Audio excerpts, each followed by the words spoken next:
जिनकी डालियां इतनी घनी थीं कि धूप भी मुश्किल से उतर पाती थी। गांव के ठीक बीचों बीच एक पुराना तालाब था, जिसके किनारे कम के पेड़ झुके हुए थे। तालाब में कमल के फूल खिलते थे और पानी इतना साफ था कि उसमें मछलियां तैरती दिखाई देती थीं। गांव की गलियां मिट्टी की थीं और चौखट पर गेरू से स्वास्तिक बना होता था। बजती तो पूरा गांव जाग जाता था। शाम को आरती के समय शंख की आवाज गांव की गलियों में गूंजती थी। ऐसा ही सादा, सुंदर और शांत गांव था सुंदरवन। इसी गांव में रहता था रघुवीर सिंह। वह एक साधारण किसान था। उसके पास खेत के कुछ टुकड़े थे, 2-4 गायें थीं और एक छोटा सा पक्का मकान था। उसकी पत्नी का नाम था सुमित्रा। सुमित्रा बहुत सुंदर नहीं थी, पर उसके चेहरे पर एक अलग ही तेज था। वह बड़ी ममतामयी थी। उसके हाथों का बना खाना पूरे गांव में मशहूर था। वह जिससे भी बोलती, मीठा बोलती। गांव की कोई भी औरत हो, बच्चा हो, बूढ़ा हो, सब सुमित्रा से प्यार करते थे। रघुवीर सिंह को अपनी पत्नी पर बहुत गर्व था। उनके 2 संतानें हुई, दोनों बेटियां। बड़ी का नाम गौरी और छोटी का नाम शीला। गौरी जब पैदा हुई तो सुमित्रा ने उसे गोद में लेकर कहा था, यह मेरी लक्ष्मी है, मेरे घर की रौनक है। 5 साल बाद शीला का जन्म हुआ। शीला बहुत नाजुक थी, बिल्कुल मिट्टी के खिलौने की तरह।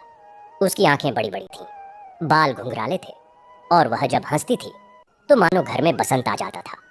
सुमित्रा कहती थी, यह तो मेरी जान है, इसके बिना मैं कुछ नहीं। गौरी और शीला में बहुत गहरा प्यार था। गौरी शीला से 5 साल बड़ी थी, पर वह शीला की बहन से भी बढ़कर थी।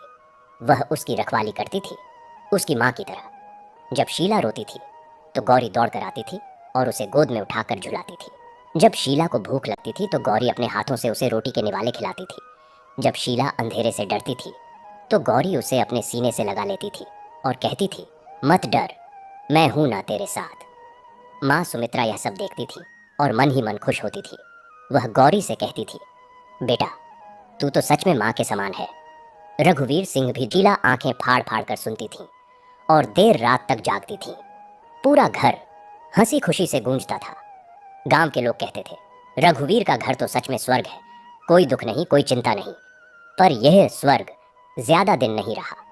शीला जब मुश्किल से 7 साल की हुई थी तभी सुमित्रा को तेज बुखार आया। पहले तो सबने समझा मामूली ज्वर है।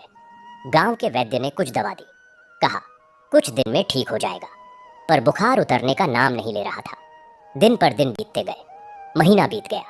सुमित्रा दिन ब दिन कमजोर होती गई। उसके हाथ पैर सूख गए थे, चेहरे से रौनक गायब हो गई थी। पर फिर भी वह गौरी और शीला को गोद में लेती थी और प्यार करती थी। रघुवीर सिंह घबरा गए। वह सुमित्रा को शहर ले गए, बड़े बड़े डॉक्टरों को दिखाया।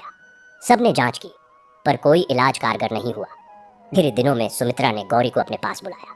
उसके हाथ में हाथ थाम कर बोली,